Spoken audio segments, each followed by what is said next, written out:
Steyning is a small market town nestled in the rolling hills of West Sussex, England, and offers a delightful escape from the hustle and bustle of modern life. History resonates within its ancient buildings, whilst the beauty of the South Downs embraces its edges and the charm of a traditional English town remains vibrantly alive. This isn't a place to drive through. Steyning deserves to be savoured, explored and experienced. Let's find out what makes it such a special town.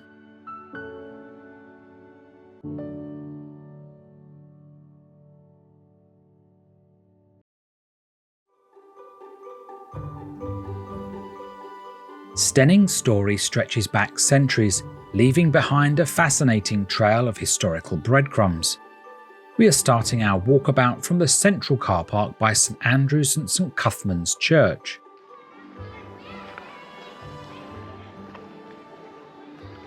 Long before the Normans arrived, the Saxons were here, and there was also evidence of a settlement dating back to the Bronze Age. The town owes its name and likely its initial prominence to St Cuthman, a 7th century saint who established a religious community here. Legend says Cuthman was born of Christian parents from Wessex. After his father's death, he cared for his paralysed mother. When poverty struck, they were forced to beg. He built a one-wheeled cart for his mother, pushing it himself as they journeyed eastward, using a rope to take the weight around his shoulders. As they travelled, the rope of the cart broke. Taking this as a divine sign, Cuthman settled here and built a wooden church on the site by the River Adur. Steyning became rich on its religious and royal connections, and in the 11th century, the Abbey of Vicarage in Normandy managed to obtain the lands from King Edward the Confessor and built this large Norman church. Only the chancel arch is original. Much of the church, including the tower, dates from the 1600s. King Ethelwulf of Wessex, the father of Alfred the Great, who died in AD 858, was originally buried within an earlier church on this site.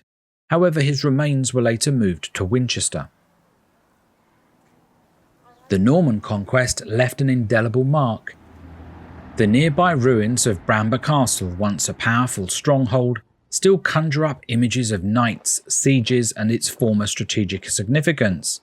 Overlooking the River Adur, it was a key stronghold, and its story is intertwined with Steyning's own. If you watch to the end, we'll venture to Bramber and the castle. Once a bustling port, there are some charming historic buildings to admire and history to be told. Steyning is just 4 miles inland from the south coast of England. The River Idur weaves its way to Shoreham-on-Sea. It might be hard to believe, but in the Saxon times, the town, then a village, was focused around the church. The river, much wider, then reached behind the church at Gatwick House and Mill, where it's presumed a tidal port was situated, perfect for trading wool, salt and timber. As the centuries rolled on, Steyning transitioned from a religious centre to a thriving market town. The Steyning Museum is a charming place to discover the town's rich history. It is open Wednesday through Sunday from 10 AM to 4 PM and is free to enter. Photography and filming are prohibited inside the museum, so we can't show you around. But it's well worth stopping by as the local exhibits and artefacts are fascinating. As we walk up Vicarage Lane, on our left is the location where the only World War II bomb struck the town, demolishing Malt House cottages, which were named after the old malt house in this location up until 1902. 2 people lost their lives that night. On the right is Church Lane, where we find a charming property with a darker past. Chantry Green in front of the house of the same name has historical significance due to the execution of John Launder, who was burned at the stake here on July 23, 1555 for his religious beliefs. This event, recorded in Fox's Book of Martyrs, aimed to suppress Protestant sympathy during Queen Mary I's reign. Launder's martyrdom, however, became a symbol of resistance and religious freedom.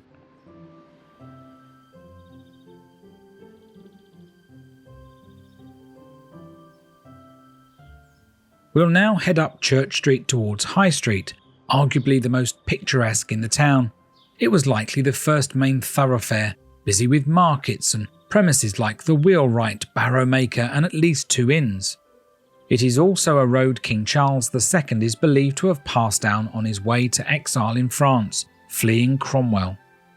By the 14th century, the decline of the River Adur, due to silting and reclamation of land, was having its impact on the town. The port had disappeared and the Black Death wiped out a large proportion of the population. Henry IV repossessed Steyning from Facourt Abbey, leasing the manor of Steyning to Sir John Cornwall, but when he died in 1443, it passed to the Sion Abbey.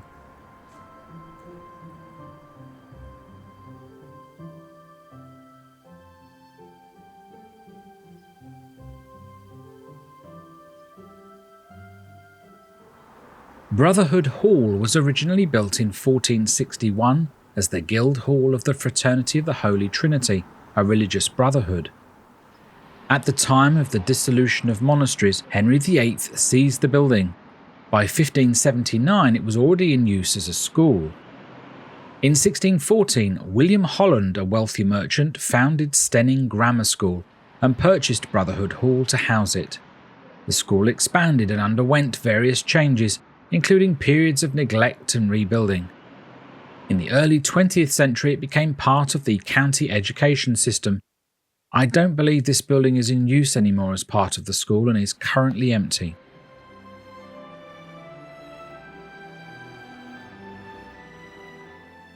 Across from the hall was the forge. It wouldn't have been unusual to see cattle and horses being brought along this street.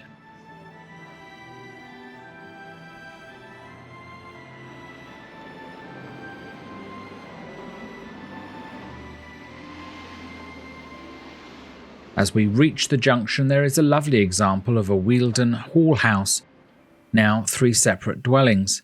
Notice the roof made from large slabs of Horsham stone.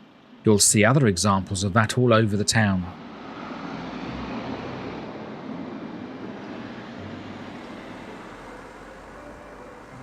On the roundabout is the stone house. The stone level dates from the mid-14th century, and up until the 20th century it was called the prison house, possibly in the ownership of the Abbess of Sion as the private prison or a courthouse.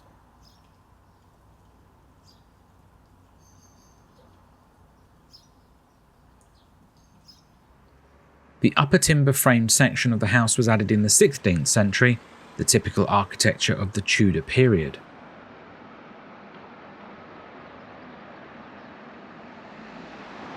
We will head down the lower end of the high street first, away from the main shopping area.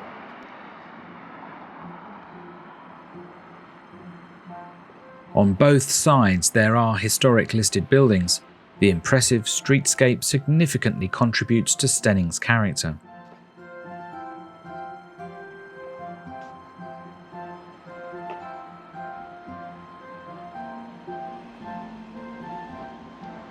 On the west side of the street is a lovely shrub-lined path enclosed by a flint and stone wall, which hides the main road briefly and makes it feel like a secret garden.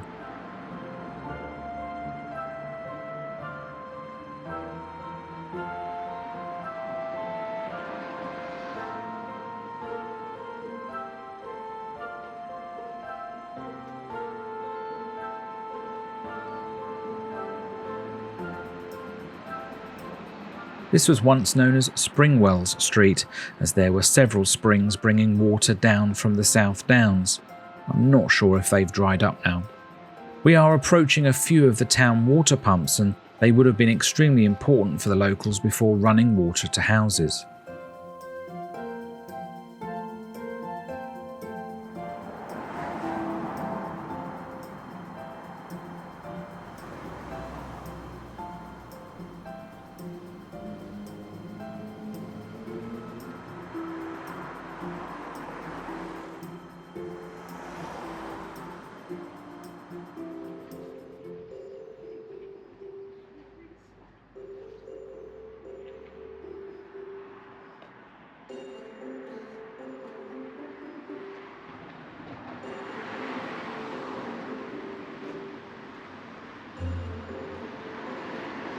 Partway down is the gorgeous Georgian country home Springwells House, which is a delightful looking bed and breakfast should you wish to stay in the town during your visit. It certainly looks very enticing.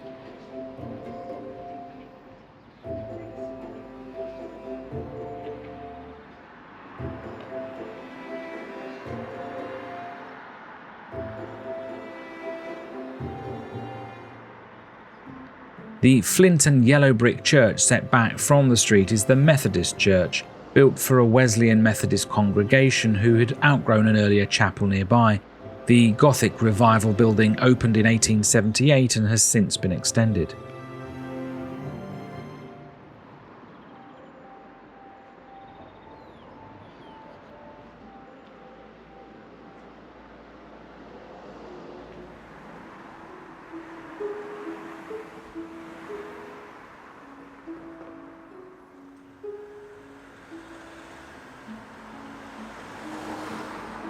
Heading back up the high street, let's take a detour along Dog Lane, next to the Springwells house.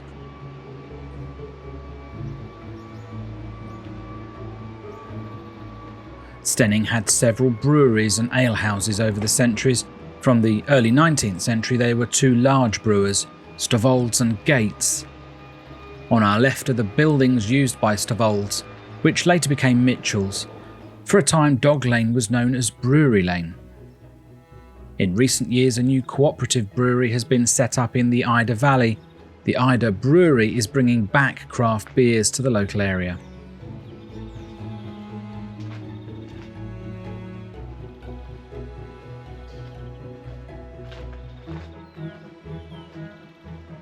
There is another tale associated with Dog Lane that relates to the delivery of royal mail in the early 19th century. While the idea of a dog postal service might conjure up images of a dog carrying letters in pouches, the reality in Steyning was a bit different. There was possibly a kennel located on this lane, and postal dogs were used to pull carts containing sacks of the local mail. Much quicker than horse carts, they could cross the South Downs from Steyning to Storrington in quick time, until the practice was outlawed in 1840. The house ahead of us once belonged to the beloved comedy duo Gert and Daisy. These were the stage names of sisters Elsie and Doris Waters, who charmed audiences with their popular radio shows in the mid-20th century, especially during World War II. Their characters were two witty working-class women whose relatable humour and gossipy banter struck up a chord with listeners. On the left, notice the steps that I didn't during filming. This is a horse mounting block. Back in the day when horse riding was the main form of transport, it helped reduce the strain on the rider and the horse. Instead of a high, potentially awkward leap, riders could simply step onto the block and then swing their leg over the horse's back.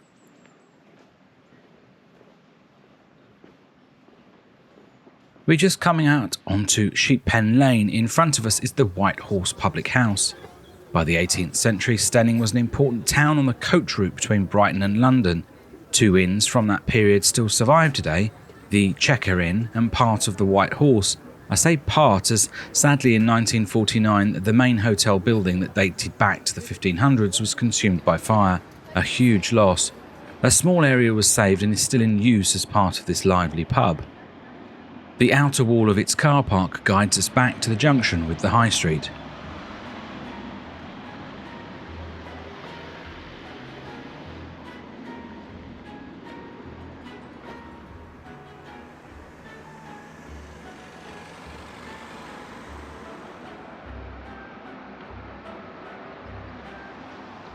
We'll cross the road and just pop up Bank Passage. Originally known as Brewer's Lane, it was renamed Bank Passage back in 1790. This change occurred after Thomas Soane built a shop replacing the King's Arms at the High Street entrance. Soane established Steyning New Bank at this location and even issued his own 2p banknote. This banking venture, though perhaps short-lived, gave the passage its current name. It's lined with attractive two-storey brick cottages built around the 1780s. Beyond the cottages there is also a connection to the old courthouse which once served as Steyning's town hall. Parts of the courts and even the old prison cells were located along the passage. You can see the town hall a few doors up on the high street. It was built in 1886 and designed by Charles Dalby in a neo-Georgian style. It later served as the magistrates' court until 1994. In recent years, the building has been converted to commercial use.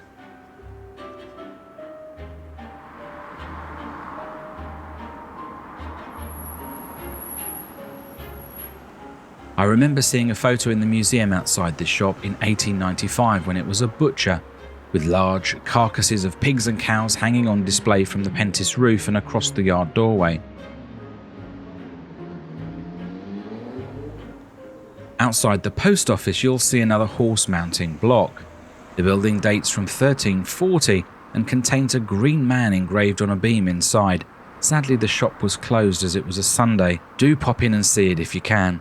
It's also the tourist information office. As we walk along the high street, admire the architecture, browse the independent shops and soak in the atmosphere. Let me just mention that there is no railway here anymore. It closed thanks to Dr. Beeching in 1966. You could argue that this helped keep the town more compact and traditional. The nearest mainline station is at Shoreham-by-Sea. You can get trains from London Bridge direct in about 1 hour and 20 minutes. Local buses or a taxi will bring you to Steyning. For more information about the town, view this website. The High Street was also used for farmers' markets along with Church Street and Sheep's Pen. There are many photos in the museum showing the streets packed with cattle and folk trading their wares. Steyning had a market house in the middle of the street between the post office and the town hall until 1771. If you watched a previous video on Wealden Downland Living Museum, just a 40-minute drive from Steyning, you'll remember an example of the market house that was rebuilt there. Steyning's may have looked similar to this. We've put a link at the end of this video. It's a fantastic tour of 1,000 years of English rural life and the buildings that were saved and moved to the museum.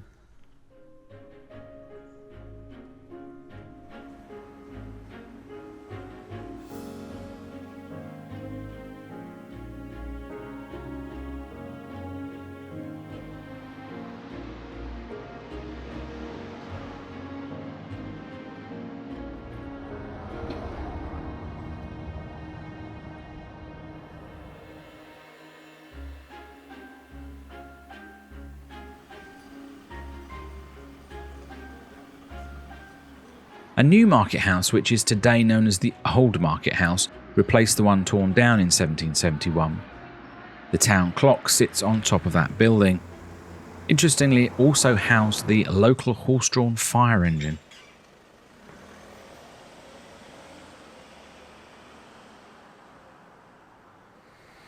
Next door to the Old Market House, don't miss Cobblestone Walk. The quirky cobbles lead you through the timber-framed house and out into a yard. On your route you'll find 24 independent shops. Probably the star is the Cobblestone Tea Room in a 15th century building. Stop for a quintessentially English cream tea or enjoy an English breakfast.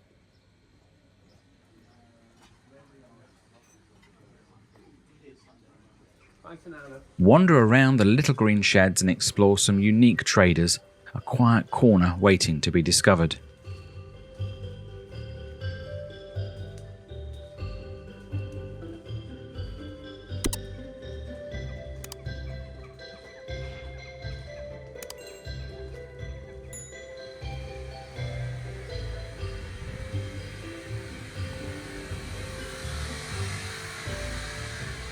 Incidentally, across from the clock is the High Street car park, which has toilets and is still used as the farmers' market on the first Saturday of every month.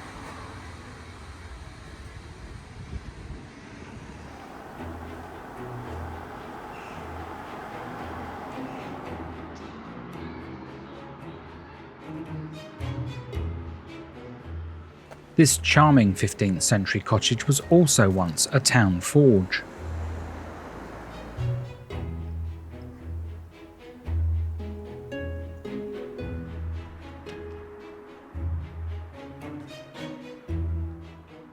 Steyning boasts a rich clock-making heritage that spans over 300 years. In the early 18th century, apprentices like Thomas Finch honed their skills under the tutelage of master clockmakers such as Benjamin Packham. They specialised in assembling and repairing timepieces, sourcing intricate mechanisms from London and adding their own unique touches to locally crafted cases. It was a craft woven into the fabric of everyday life. Individuals like James Irish and Richard Longhurst contributed to this legacy. Today, the Steyning Museum serves as a keeper for this history. showcasing the ingenuity and artistry of the town's clockmakers and reminding us of the enduring fascination with time itself.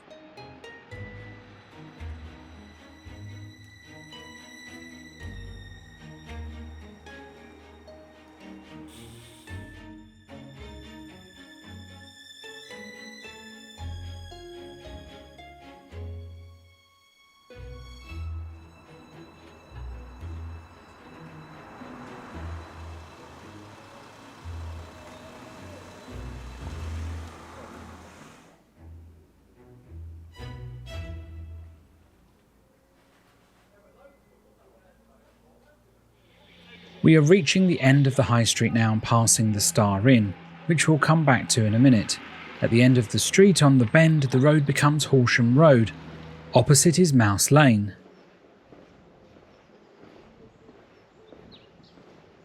The striking building ahead of us is a classic Sussex Wealdon Hall building.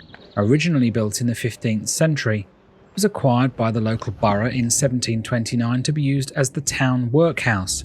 In 1834, a new Act of Parliament had set up poor law unions, aiming to replace small workhouses with larger combined buildings. In preparation for this change, some 33 inmates were due to move to other workhouses in 1835. Some would have been split up from their families, and a riot ensued. Stones were thrown and the local military had to come and restore order. Today, the building has reverted to residential use and is now divided into 2, maybe 3 dwellings.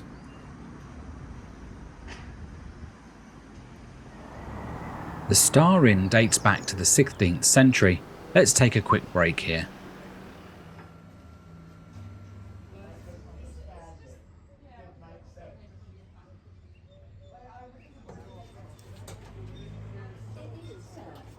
This was our route. You could expand your walk and venture into more of the charming side streets, or take a hike onto the South Downs.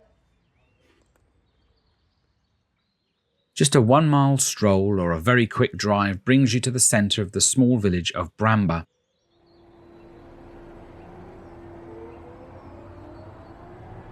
There is a car park opposite the Castle Inn Hotel in the centre of the village. The number 2 bus passes through regularly from Shoreham heading to Steyning, so it's easy to get to by public transport.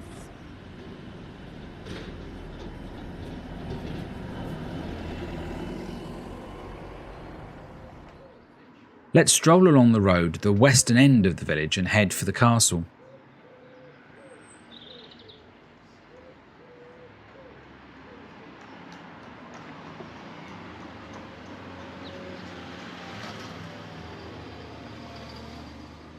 Perched atop a natural knoll overlooking the West Sussex countryside, the ruins of Bramber Castle look down on the sleepy village that once was almost completely consumed by the River Adur, with just a causeway running through it, a port and a ford controlling access over the causeway.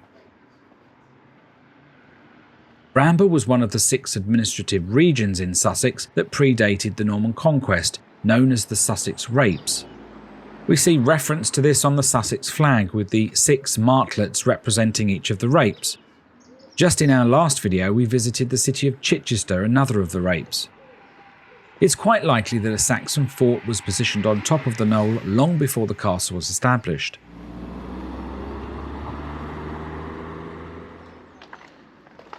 Whilst its remnants may be modest compared to some of England's grander fortresses, Bramber Castle's history is rich and intriguing, offering a fascinating glimpse into medieval life.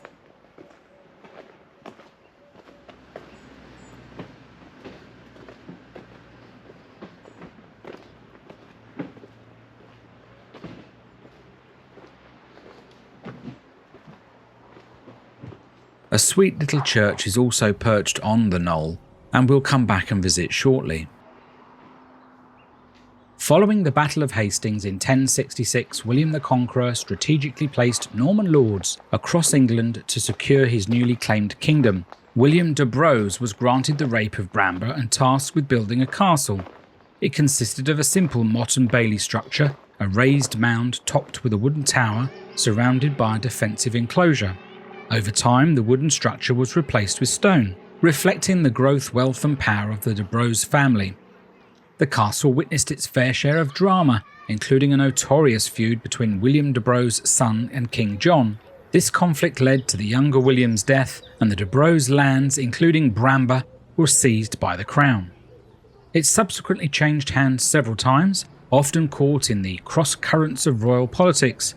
Like many medieval castles, Bramber's strategic importance diminished, and the castle began to fall into disrepair, its stone walls crumbling and the towers losing their grandeur. Today the most prominent remains are the substantial motte, a slither of the stone keep, and sections of the bailey walls. The site is managed by English Heritage and is open to the public, offering a free and fascinating glimpse into medieval history. There are also some wonderful views of the local area.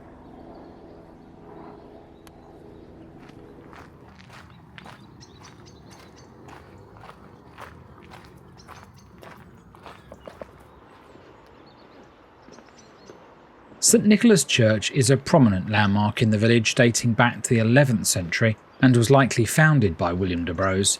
The church originally functioned as a chapel for both the castle and the local community. Over the centuries it has been significantly altered, reflecting evolving architectural tastes and community needs. The resulting structure showcases a fascinating blend of Norman, early English and decorated Gothic styles.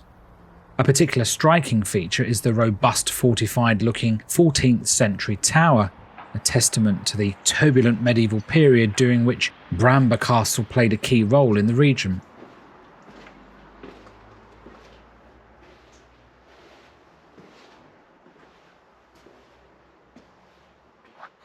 Inside the church offers much of interest.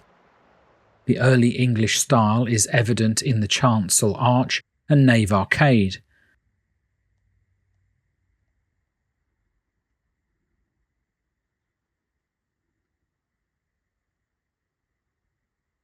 The chancel and east windows boast beautiful 14th century stained glass.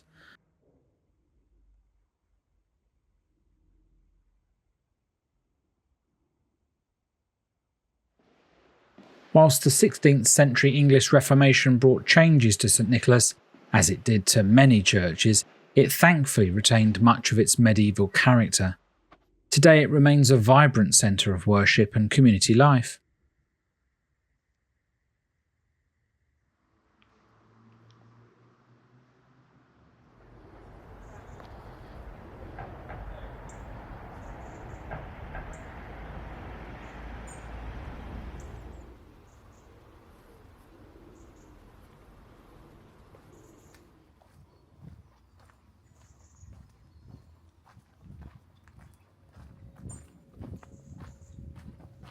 As we make our way back into the village, on the right is the old Toll Gate restaurant and hotel. This building was a turnpike toll house, taking a fee to open the gate and pass down the road. I believe this practice stopped in 1885.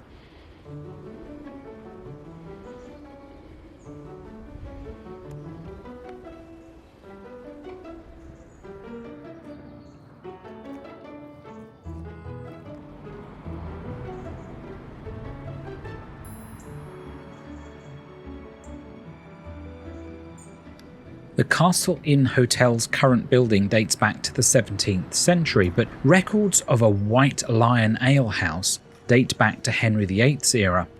Indeed, there may have been something even older on this spot. It's possible the original name reflected the crests of the local Lord of de Brao's.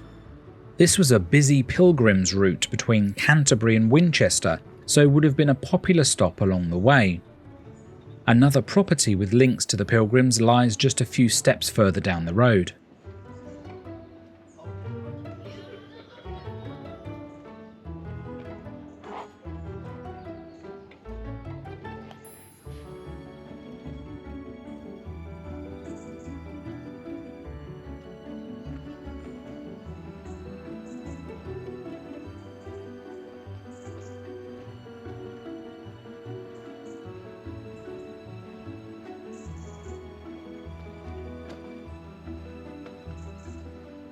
Built around 1470 on foundations of land once owned by the 12th century Knights Templar, St Mary's began its life as a humble inn providing shelter for pilgrims journeying to the shrine of St Thomas Becket at Canterbury.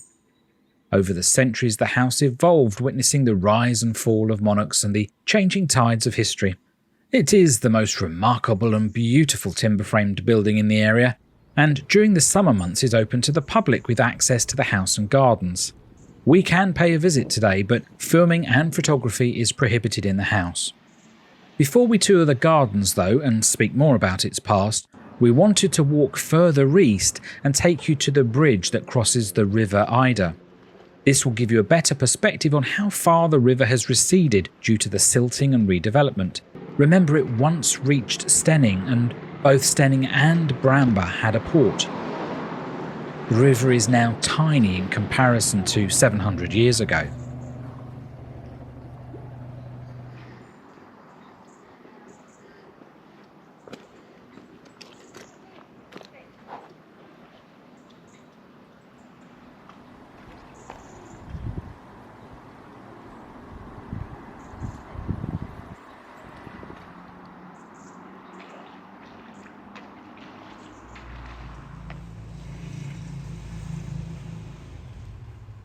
As we cross the bridge, we'll dip our toe into Upper Beeding just briefly before we turn back. In Saxon times, it was owned by the kings of Wessex. However, it was the Norman conquest that truly shaped the village's destiny. William de Braose built a new church in Beeding, replacing the earlier Saxon structure. It's a few streets away and we won't make it that far today as we stroll the high street. Its strategic location along the ancient trading and pilgrim routes contributed to its growth and prosperity. The village became a bustling hub with a thriving high street lined with timber-framed houses and coaching inns. The 18th century saw the construction of a turnpike road, further boosting the village's importance as a stopover for travellers journeying between London and Brighton. Agriculture played a vital role in Upper Beeding's economy, as it did in Steyning and Bramber. Numerous farms dotted the landscape, but this village also witnessed the development of a unique salt-making industry, the remnants of which can be seen in the form of salt mounds along the Idur Valley or in this street name. Right, let's head back to St Mary's and have a walk around the garden.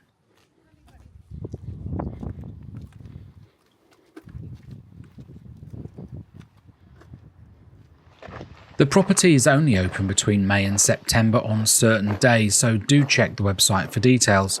We bought a ticket by the gate and wandered into the gardens. This wonderful timber-framed building was constructed around 1470 by William of Waynflete, Bishop of Winchester and founder of Magdalen College, Oxford, as an inn for pilgrims on their way to the tomb of St Thomas Becket. King Charles II is even said to have stayed at St Mary's House on his route out of England during his famous escape to France. One of the most intriguing periods came in the late 19th century, when it was owned by the Honourable Algernon Bourke and his wife Gwendolen. This glamorous couple, with their connections to London's high society, are believed to have been the inspiration for Oscar Wilde's famous play The Importance of Being Earnest. In the early 20th century, St Mary's was acquired by Alfred Musgrave, a man whose name might ring a bell from fans of Sherlock Holmes. Musgrave is said to have been the inspiration for Sir Arthur Conan Doyle's story, The Musgrave Ritual. Today, St Mary's is the cherished home of Peter Thorogood and Roger Linton, who have lovingly restored the house and gardens to their former glory. Their passion for history and dedication to preserving this treasure has earned them MBEs from Queen Elizabeth II. Just a reminder, we cannot show you inside the house due to a photography and filming policy, but do look at the website for a few photos inside. There is a unique Elizabethan trompe-l'oeil painted room, along with other fine panelled rooms, a Victorian music room, a monk's parlour, incredible creaking staircases and more.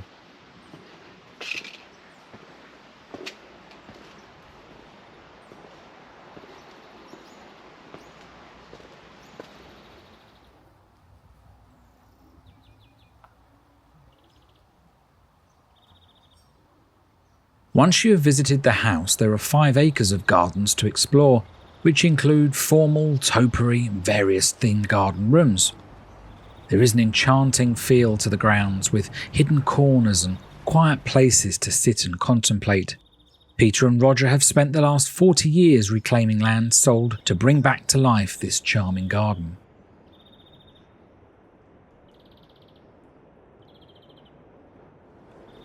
There is a secret Victorian garden to wander, and that's where we'll head now. On the way there is a tea room hut for scones and cream.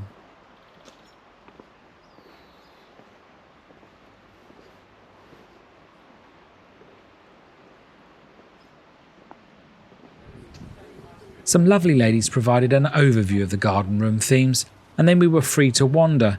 They mentioned this Victorian glass house being the only surviving of 5 built by J. Weeks & Co. in 1894.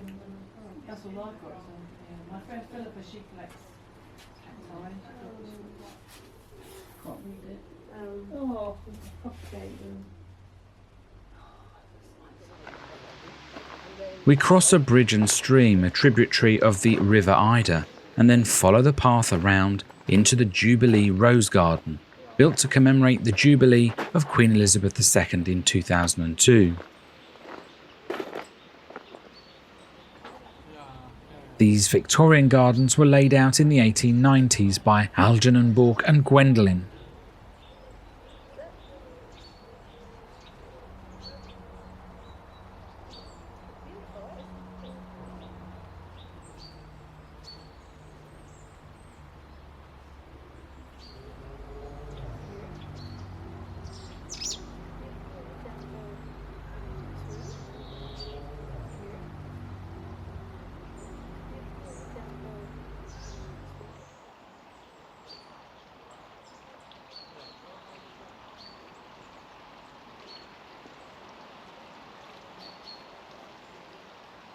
The terracotta garden is enclosed in herbaceous borders.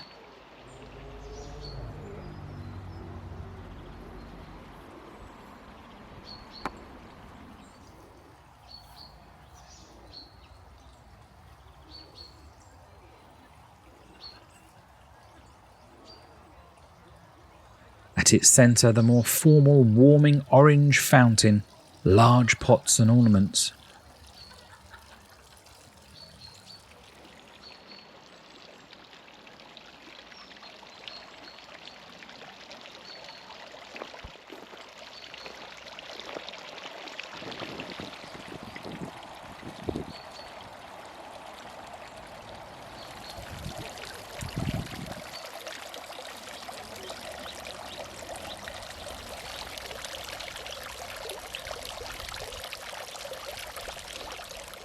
On its outskirts is a 140-foot Victorian fruit wall and heated pineapple pits which are still intact, although they're used for herbs and growing flowers today. They would have been an important part of providing the house with fresh exotic fruits back in the day.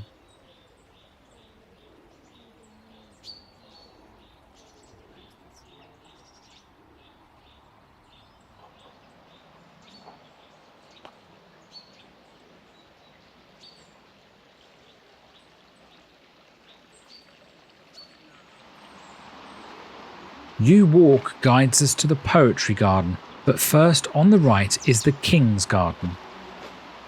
After being defeated at the Battle of Worcester, Charles II travelled north and hid in an oak tree to avoid parliamentarian soldiers. A cutting taken from an ancestor of that oak tree in Boscobel Wood was then planted here.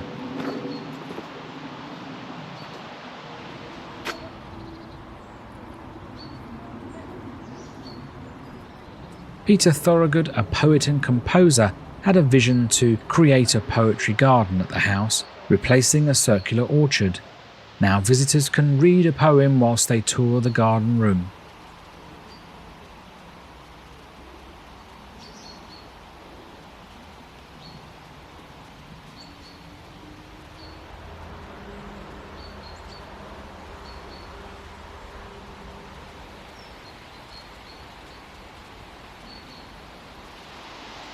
A short woodland walk guides us to the next area.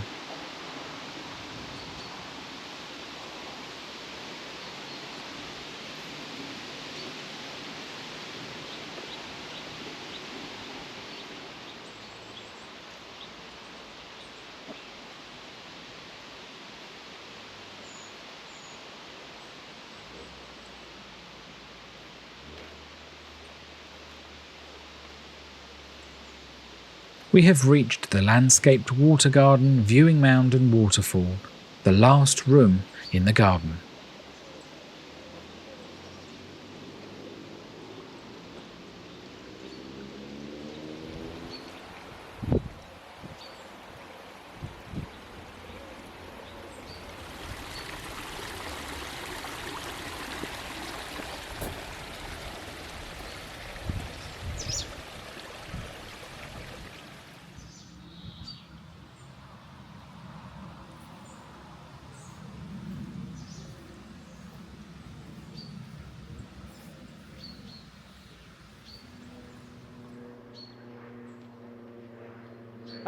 We really have had a lovely time visiting the two villages that we've been to today. Do come down to West Sussex and see them for yourselves. They really are gorgeous. Got more like this on the channel, so please do follow, like and subscribe, and we'll see you again on the next video. Thanks a lot.